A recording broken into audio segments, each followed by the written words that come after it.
summer of 2002 in Afghanistan, it was a different kind of heat. It wasn't just the sun, it was a weight, a pressure. We were deep in Kandahar province, a place that felt older than any country, older than this war we were in. As part of Operation Enduring Freedom, we were a cog in a massive machine. Officially, the big combat operations were over, but anyone on the ground knew the real war was just getting started.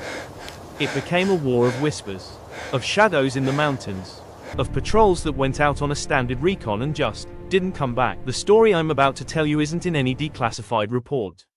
You won't find it in any official military history. They made sure of that. The government buried the truth of what we found in that valley. But they couldn't bury the memory.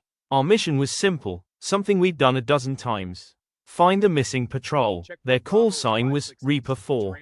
They'd gone dark 2 days earlier during a run through a remote mountain system north of our fob. Radio silence wasn't unheard of. Comms in the valleys could be a nightmare, but this felt different. There was no final, garbled call for help. Just nothing. We were Hunter 2, a 12-man squad, and we were the closest asset for search and rescue. We figured we'd find a busted vehicle, maybe the leftovers of a well-planned ambush. We found their Humvee, all right. Or what was left of it. It wasn't hit by an RPG.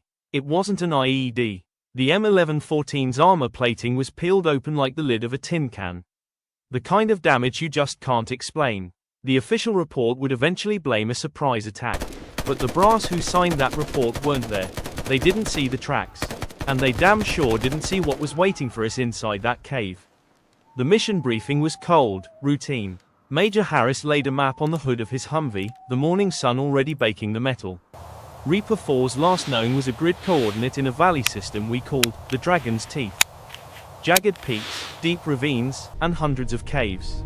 The Taliban loved places like this. Easy to hide, easy to defend. We loaded up with our standard gear, M4S, a couple of saws, our medic, and Deadeye, our designated marksman from Texas. We moved out mid-morning. The first few hours were a slow, cautious advance through the oppressive heat, just like you'd expect. The air was thin, still. The only sounds were our boots crunching on gravel and the squelch of radio checks. But everything felt wrong. The silence in that valley wasn't peaceful. It was predatory. No birds, no insects. Nothing. Just the low moan of the wind whipping through the high rocks. It was a dead place. Around 1,400 hours, we found the first sign of trouble. A standard-issue Kevlar helmet, half buried in the dust. There was a long, deep gash down the side, but no blood. A little further on, we found it. And that's when the whole mission turned sideways. The M1114 Humvee is a fortress on wheels, built to take small arms fire, shrapnel, you name it. This one looked like a toy a giant toddler had a tantrum with. The turret was ripped clean off its mount, lying 50 feet away. The doors were torn open, the metal stretched and mangled. We fanned out, weapons up, scanning the ridgelines. An ambush like this leaves signs. Brass casings, scorch marks, blood. There was none of that. The only things on the ground were the vehicle and 5 sets of footprints. 5. Not the 4-man crew Reaper 4 was supposed to have. And the 5th set, they were enormous. Our squad leader, Sergeant Jensen, knelt by one of the tracks. It was a perfect imprint in the baked earth. Barefoot, and easily twice the size of his own boot. But the most disturbing part, counting the toes. There were 6. Jensen looked up at us, his face pale under the grime and sweat. He didn't have to say a word. We were all thinking the same thing. What in God's name are we dealing with? Inside the wreck, it got even weirder. Radios smashed, seats shredded, but again, no blood. It was like the crew had just vanished into thin air. Tucked in the webbing of the driver's seat, though, was a digital camera. Cracked screen, but it still had power. Only 3 pictures on it. First 2 were standard recon shots of the area. The last one made my blood run cold. It was a blurry, rushed photo of a large cave entrance, maybe 100 yards away. And just inside the shadows of the cave mouth, you could make out something. A shape. Tall, humanoid, but the proportions were all wrong. Long limbs, a massive torso. It was just a silhouette, but it was enough. The cave entrance was huge, a jagged scar in the rock, easily 20 feet high. A smell wafted out of it that I'll never forget. Like a butcher's shop left to rot in the sun. That thick, coppery stench of old blood and something else, something musky and foul that just clung to the back of your throat. Right next to the entrance was a pile of bones. Mostly animal, goats and stuff, but they were all splintered and cracked open for the marrow. Then our medic, Miller, pointed. Near the bottom of the pile was a human femur, snapped in half like a twig. Jensen made the call. We have to go in. They could still be alive. None of us wanted to, but he was right. We couldn't just leave them. We flipped on our weapon lights, their beams cutting nervous cones into the darkness. The cave floor was smooth, littered with more bones. The air got colder the deeper we went, opening into a central cavern so massive our lights couldn't even hit the ceiling. In the middle of it, a long dead fire pit. Scattered around it was the rest of Reaper 4's gear. Radios, vests, rifles, all broken. Their weapons were bent in half, barrels twisted into scrap. This wasn't done by any man. Then we saw him. Specialist Miller. He was on the far side of the cavern, propped against the wall. For a split second, I felt this surge of relief. Then my light caught the thing pinning him there. A spear. A crude, gigantic spear that looked more like a sharpened telephone pole. It was at least 15 feet long, and it had gone straight through his chest and into the rock behind him. He was gone. His eyes were wide open, locked in a look of pure terror. Nausea and rage hit me all at once.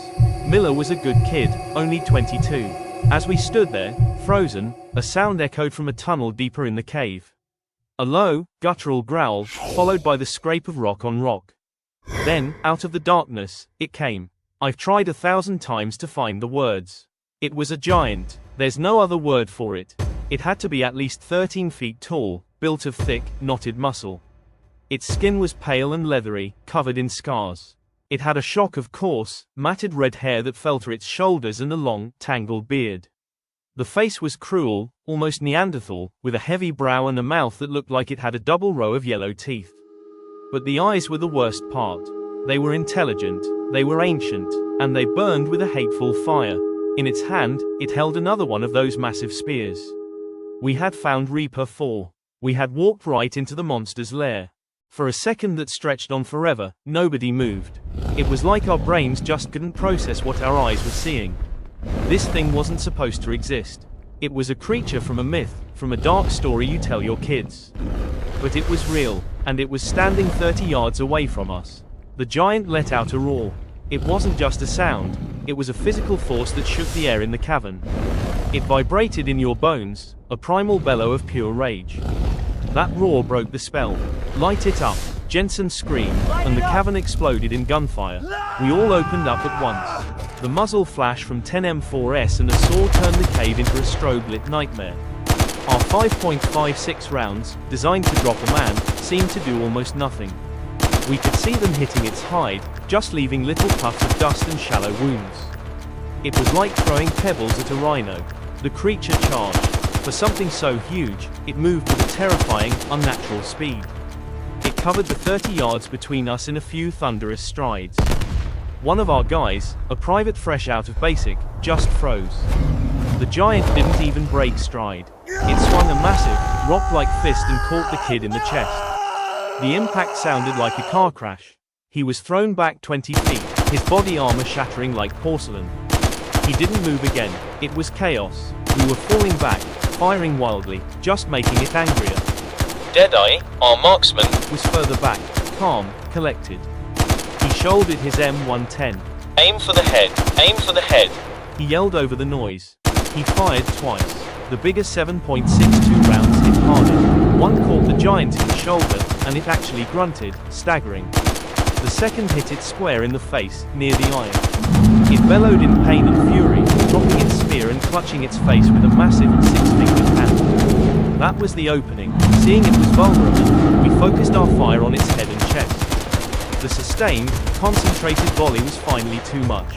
It staggered back, roaring and flailing. It took another step, then another, before its legs finally gave out. It crashed to the cavern floor with a ground-shaking thud that sent a cloud of ancient dust billowing through the air. Silence. The only sounds left were our own ragged breaths and the ringing in our ears. We approached it cautiously, weapons still trained on the massive body. It was dead. Its body was riddled with wounds. We had done it. We had killed a giant. The 10 of us who were left stood there, surrounded by our dead, just trying to comprehend the impossible thing lying at our feet. Jensen figured it had to weigh over 1,000 pounds, maybe 1,100. It was a living nightmare, and we had just put it down. The adrenaline wore off, and the shock and grief started to set in. We'd lost 2 men, 2 friends. Jensen got on the radio, his voice strained. How do you even report this? Hunter 2 to base. We found Reaper 4. We have multiple KIAs, including our own. We have contact. We have a large, hostile entity here. The radio was dead silent for a moment. Then a voice cut in, someone we didn't recognize. Not Major Harris. The voice was calm, cold, and authoritative. Hunter 2, stay put. Acknowledge. Confused. Jensen acknowledged. The voice came back. Maintain your perimeter. Do not touch the hostile. Do not take any photographs. Extraction is en route. Radio silence from this point on. Out. So we waited. We didn't talk. We just sat there in the gloom, staring at the body. What did he mean? Don't touch the hostile. 40 minutes later, we heard it. The deep thumping of rotor blades. But it wasn't a Black Hawk for a medevac. This was heavier, much heavier. A massive CH-47 Chinook appeared over the ridge, but it wasn't like any I'd ever seen. No markings. Painted flat, non-reflective black. It hovered over the valley, and a team of men rappelled down. They weren't regular soldiers, dressed in all black tactical gear, faces covered by helmets and masks.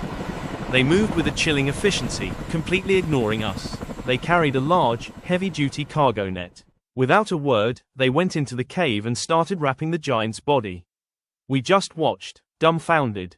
Who were these guys? They worked fast, hooking the net to a line dropped from the Chinook.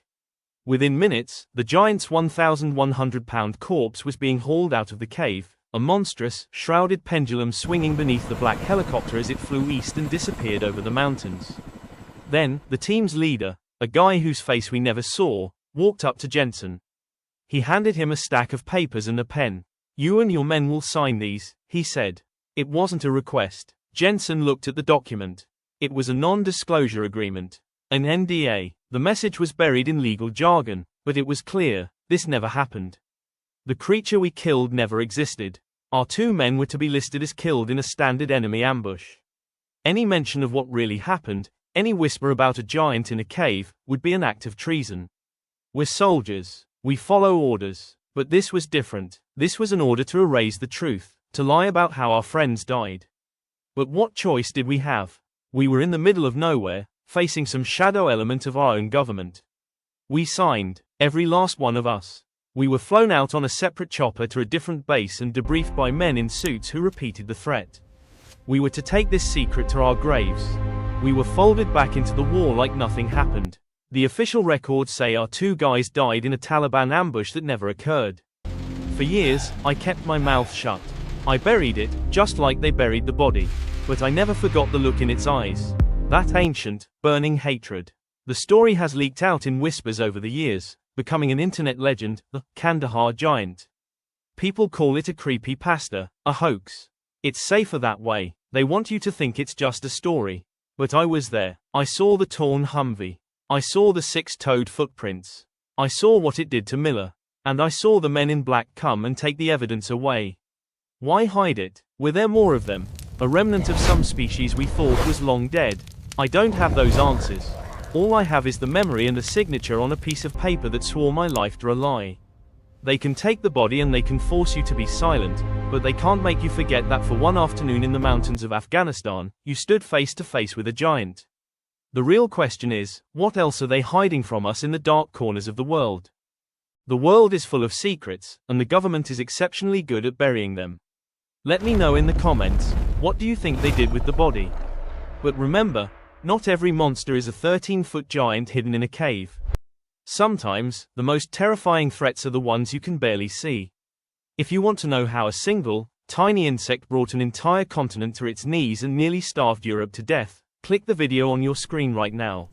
Subscribe for more dark history, and remember, the past is never dead.